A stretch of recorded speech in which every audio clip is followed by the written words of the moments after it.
what Republicans and Democrats have said in Congress for years. Yes, it is, inevitably, it grew into something that was beyond what it was meant to do. There's clearly some very good options and aid that was delivered, and that aid was maintained. But what we found was something that was unacceptable. We've been discussing this transparently from the beginning of the Trump administration and Secretary Rubio's State Department, that this, and I guess I'll have to repeat, that there is the past, things that happened in the past, certainly aid that went out that was beneficial, that has been maintained, and other aid that was not in line with America's priorities or what certainly the Trump administration and the Rubio State Department felt was appropriate.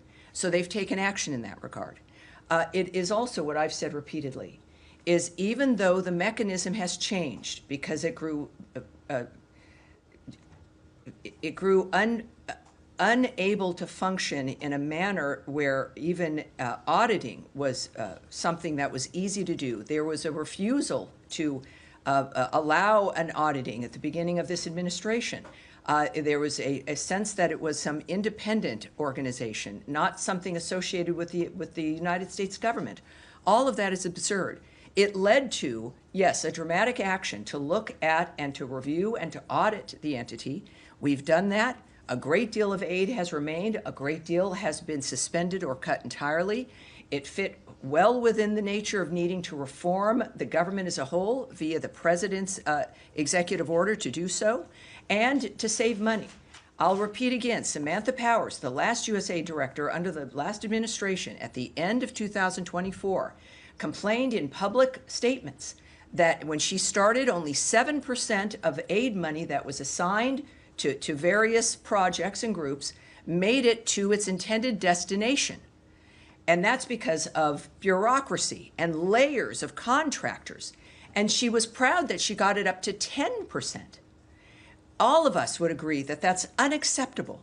And that even if you do cut the amount of money that's going out, doesn't mean that the services get cut. It doesn't mean that the benefits get cut. It could, in fact, mean more services, more benefits with less bureaucracy, with services getting directly to the people who need it. I'll finish. You stated a number of things that I think are unfortunate, and the American people deserve to hear an answer. Because we've also described, you asked, how will this look now? With this reorganization, it fits within the framework of making sure that people assigned to those regions, and we have those, that's called bureaus here, people who are assigned to look at the nature of what's happening in a certain region of the world. They're the experts in that regard. That foreign assistance for that region will now sit with the bureau assigned to that region, as opposed to some massive bureaucracy not even housed in our building, dealing with countries and regions separately without dealing with the experts here who understand what those regions might need. It will be more efficient. It will be more effective. We are not ending foreign aid. We are making it more nimble. We are operating at the speed of relevancy to making sure that the millions and billions of dollars that we spend on aid get to where it is meant to go. There is nothing to be proud of when 90%, according to Samantha Powers, is not even making it to the people to whom it was promised. These are promises. Donald Trump makes promises and he keeps them. Promises made, promises kept. We will be doing that also now with foreign aid. With the new structure of how this will be working, we are, of course, it is in our DNA. We exist in large part because of the nature of what America stands for as a beacon of hope for the future for the world. We've died on that principle, we live on that principle, and we are giving foreign aid on that principle, but it will be functional, it will be auditable, we will know where it's going, and we will see results. All right, yes, sir. Thank you, Tammy. I have two questions on Ukraine. I want to press you a little bit more. I know you referred to the Defense Department. Yes. But the Ukrainians, appear to have, learned about it from the media this morning. Is there any reason behind the failure when it comes to communicating this to the Ukrainian allies? I would argue that that is not correct. Obviously, perhaps some Ukrainians heard about it in the news. Our communication lines with Ukraine have always been robust. While it was not Well, I will not discuss who delivered the news, but that is a conversation clearly that is something that occurred because of the importance of this project to the United States. We have been Ukraine's biggest supporter emotionally, militarily, financially, and there's a reason for that.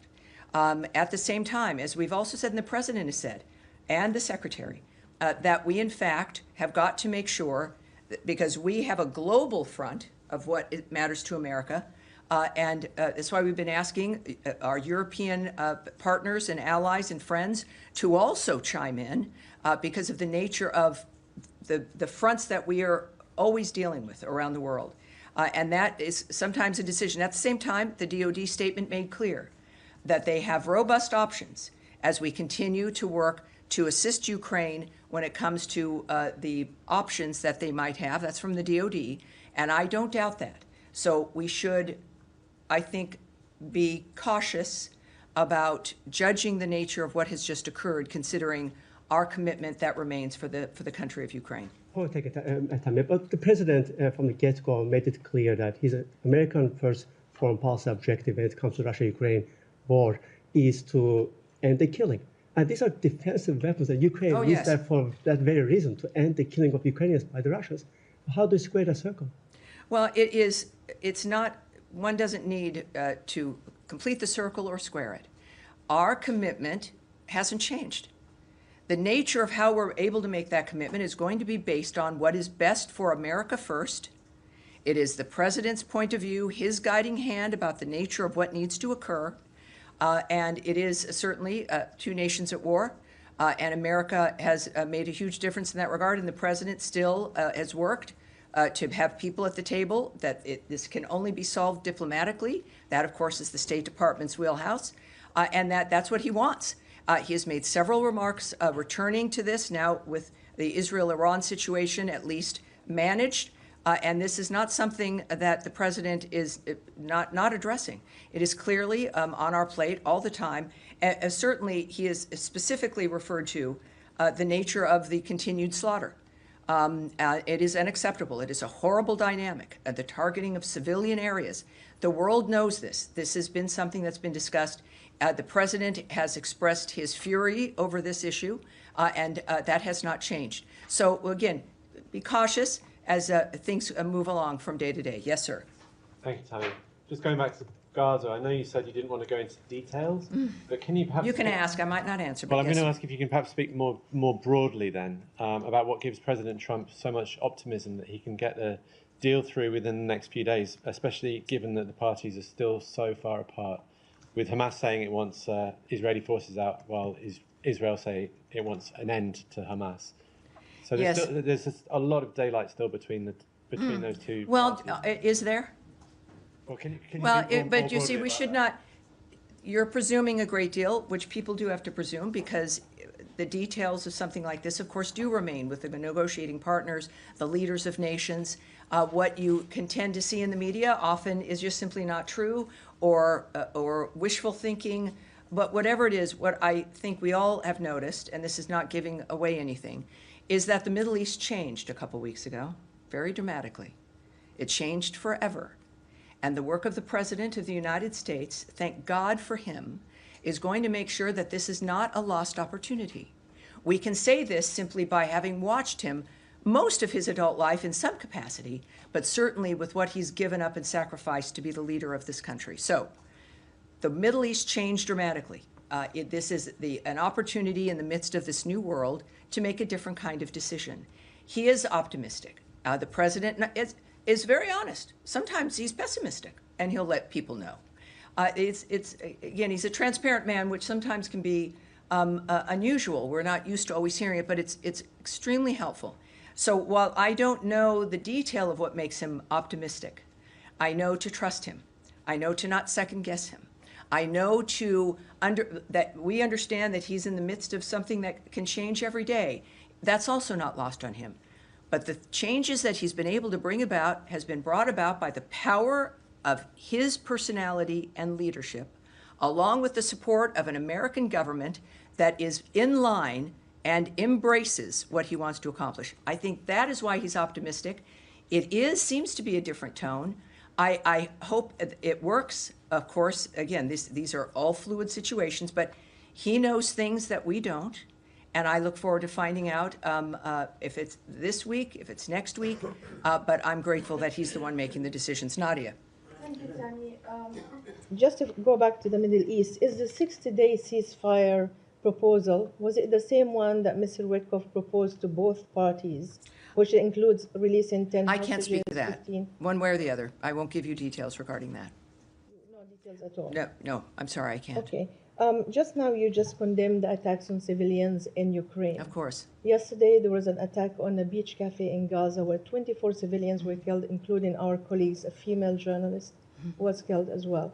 Does the United States condemn the killing of civilians and targets? Well, we have always, one of the reasons why we do what we do is because no one wants to have civilians killed, either in a terrorist act, in war. One of the things that the President has repeated, as has Secretary Rubio, is that the carnage has to stop. We have decried the killing of civilians throughout every conflict that exists. At the same time, it's why war is hell. It's why we want something more than a ceasefire is important, but it can't be back and forth. There has to be a durable end to all of these conflicts. So we mourn like everyone, of course, the killing of civilians, with whomever it is that's engaging in these conflicts. But that is why we're so committed to Gaza, to Israel's right to defend itself. We were as horrified by October 7th and the slaughter of those civilians. This is why it has to end. There is aggressive actions where if you're in war or if you're defending yourself and these are civilian areas, it's horrible enough. And it's another to deliberately target civilians for the sake of it. And those are the monsters that we are trying to stop and that the world has tried to stop for generations now. So this is why our work continues in Gaza, why the ceasefire is important, and why the end of war and the status quo that so many people have grown rich from has got to end. Saeed. Thank you, Yes, Tammy. sir. WHO, the World Health Organization, said that 112 Palestinian children, many of them are newborn and so on, are sent to whatever remains of the hospital because of malnutrition. It's because the aid is just not getting through. And my question to you is that basically a statement or evidence that the aid that has been going in is not enough and is not sufficient, that maybe the aid ought to be the responsibility of those Yes. who have had a great deal of experience in doing this, consistent with all the international organizations that have stated to that effect. Well, two parts I'll answer that. First of all, there's one entity that has gotten food and aid into the Gaza Strip, and that's the Gaza Humanitarian Foundation. We know this. This has been a fact of the matter. And I think we're now up to 56 million meals distributed. So it's still within a war zone. We had a ceasefire that Hamas broke.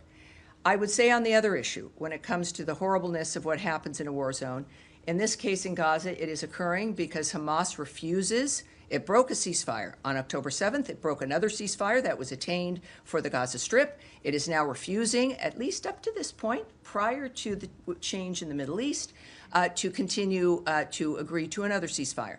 They maintain their firearms. They are maintaining hostages, people they've kidnapped. And so, yes, it is horrible. And it's something that we are working to stop. But I would say regarding aid, we'll just make an admission here. It will never be enough. There will never be enough aid going into a war zone. No matter how many depots the GHF, the Gaza Humanitarian Foundation, sets up, it will not be enough, because the only way you have a normal life with enough aid and enough food and being able to live your normal life is in an area that is not at war or being held hostage by a terrorist group. So to attempt to normalize the environment that is under this horrible cloud of terroristic monsterism, of the slaughter of innocent people, the using of people as human shields, the using of hospitals as a cover for your operations, the using of schools as a cover for your operations. It is obscene. It is inhuman. So it will. What we do in the midst of that environment will never be enough. And it is a key, though, to unlocking a door, to get to a point where you can have a ceasefire, assisting those who are held hostage by the terrorists, and being able to get to a point where you actually have a ceasefire, removing those who do not abide by the ceasefire, and then begin to build a genuinely different future for the people in that area. What a concept. So we do our best. We know it will never be enough because the situation is obscene and unusual and unnatural. But we will do it until we also then move to change that situation for the better. Back to you and then to you, sir. Two topics, Tammy. Thanks so much. Number one, with all the developments with Iran and Syria and Gaza, it's been all quiet, thank goodness, on the Israel-Lebanon front, but still some work to do there.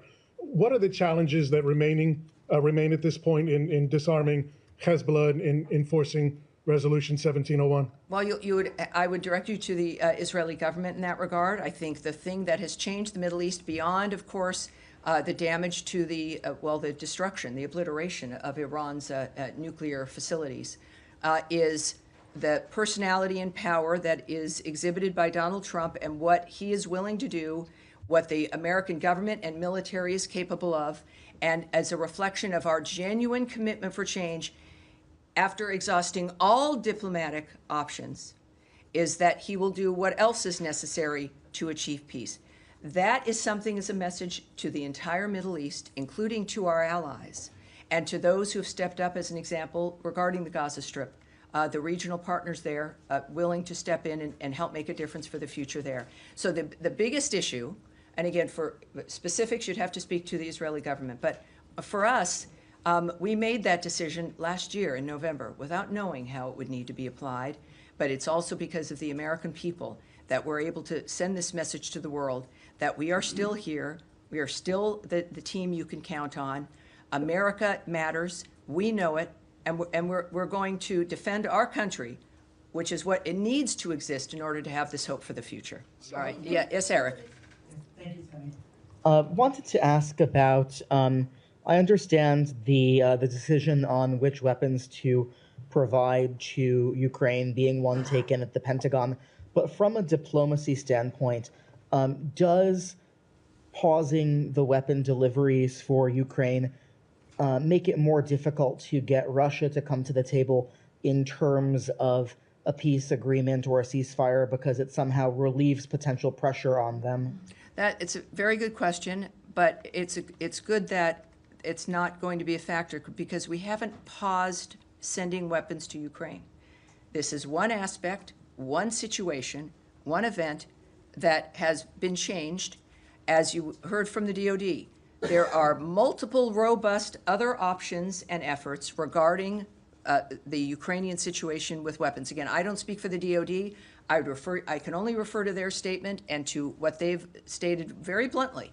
The president has also indicated his remaining commitment regarding Patriot missiles. This is not, I will reinforce this is not a cessation of us assisting Ukraine or of providing weapons. This is one event in one situation, and we'll discuss what else comes up in the future, but be wary of painting too broad a brush there. All right. And another, sorry. One more.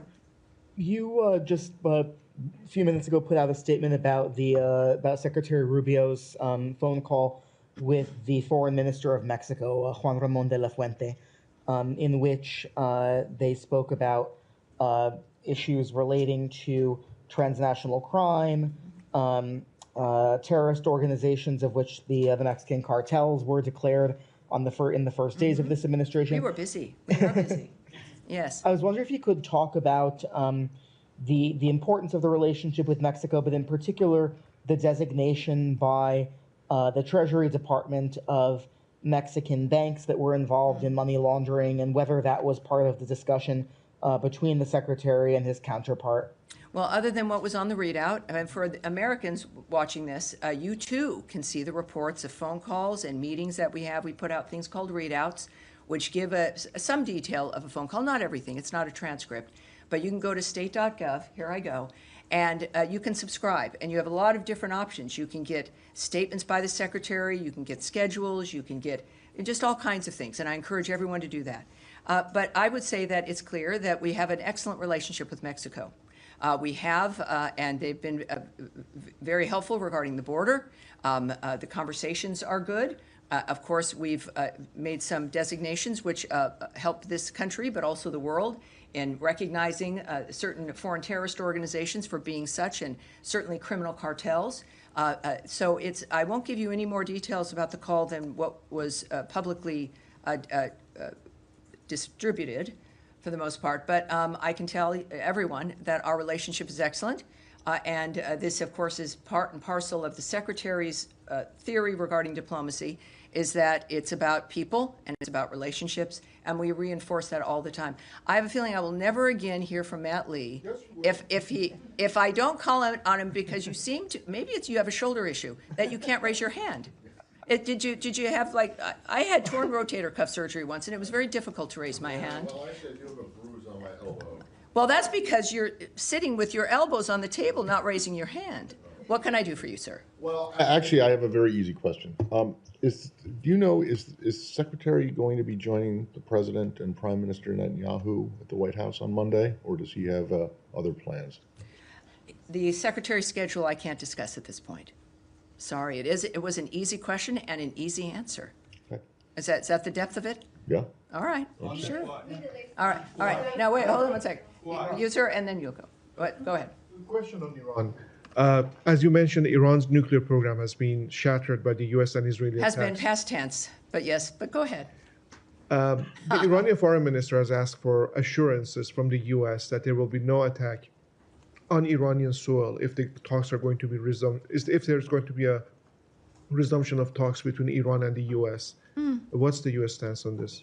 Well, again, I'm not going to get ahead of my skis here and preview for you what the Secretary or the President might decide, because it certainly is in the President's hands. You heard my remarks regarding their rejection of the IAEA and that situation, of course, that is unfortunate, and again, it's a very bad decision. So they seem to be, not surprisingly, making bad decisions, but the President, as we've seen, is also a very generous man, and he cares about all the people, and he knows Iran can be great again, and yet that's going to be up to the Iranian people, but so far, I can't discuss what they may or may not do in that regard, but well, I'm sure we'll hear from the President as well. All right, yes, ma'am, in the back. Thank you very much. I have a question on the West Bank. Israeli Justice Minister Yair Lapid today said that the time has come to annex the occupied West Bank. Do you have any reaction to this, and what is this administration position on a potential Israeli annexation of the West Bank? Well, I think that is specifically something that the White House would be able to answer for you, but I also know that our position regarding Israel, the choices it's make, is that we stand with Israel and its decisions and how it views its own internal security. And is the two-state solution to the Israeli-Palestinian conflict still an official policy of the U.S. government? What I can say there is that President Trump is realistic about the current state of affairs. Clearly, Gaza is an uninhabitable place. It needs to be rebuilt with the help of Arab partners. I think he has said previously that the nature of what has happened and what we have to get to, we don't have a ceasefire yet. Hopefully that will change. But that is getting quite ahead of the dynamic in general. So that is what the President's focused on. All right, yeah, sir, right there, and then we'll go to you, sir, but go ahead. Yeah, thank you, Tammy. Two questions. The first one on Israel. Is this department or the U.S. government trying to have any direct talks to Hamas, or just going through the Qatari and the Egyptians? I won't discuss the nature of the choices in a diplomatic effort like this. Okay. And the second one, if this department believes that there's not going to be any potential ceasefire between Russia and Ukraine, maybe until after the summer, looking at positioning 50,000 troops. Well, again, I'm not going to speculate. But the commitment I know by President Trump and the Secretary is that things have to happen quickly.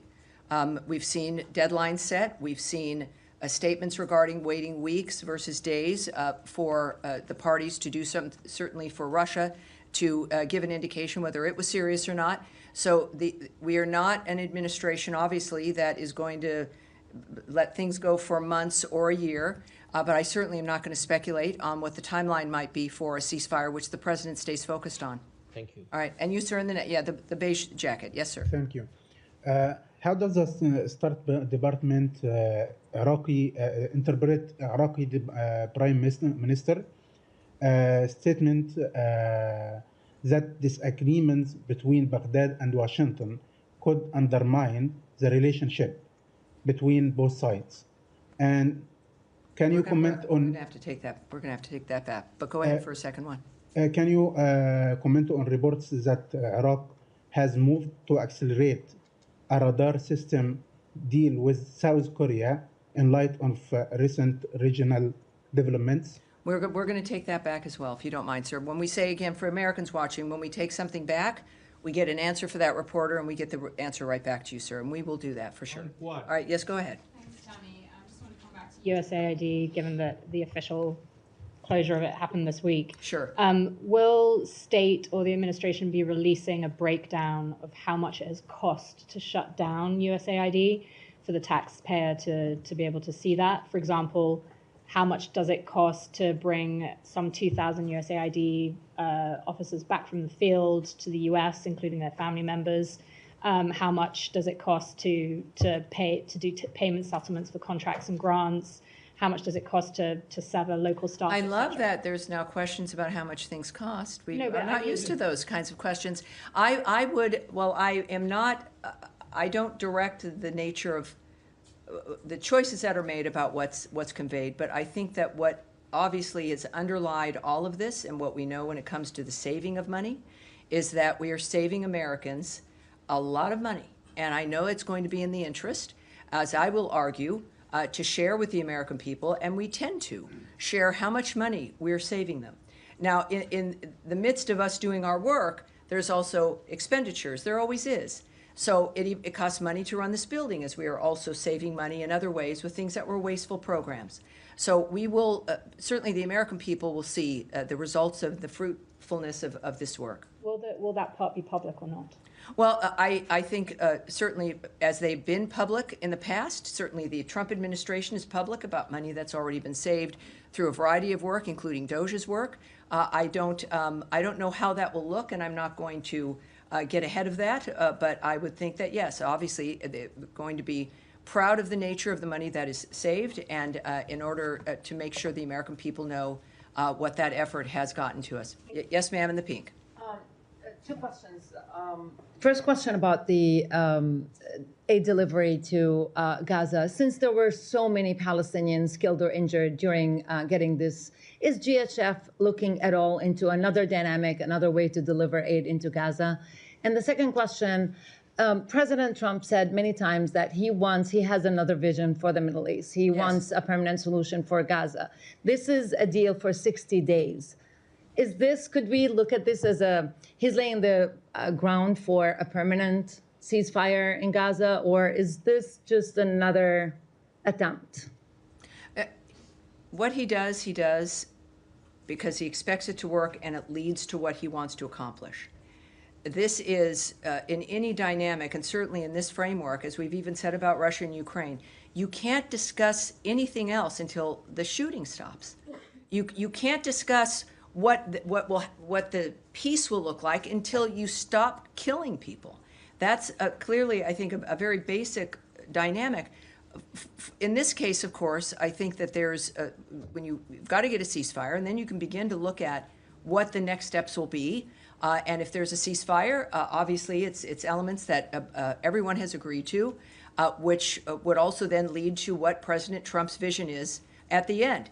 It's obviously that will be peace. It's not going to be the world's longest ceasefire. It's going to be peace that's achieved fundamentally by the changes on the ground, which we have already seen implemented over the last couple of weeks. And the aid? And again, we're dealing with, I'll just say this one more time. We're moving aid into a live war zone. It still exists because Hamas will not put down its weapons, won't stop killing people. It has an interest in the aid getting to the people. It has an interest in that to stop.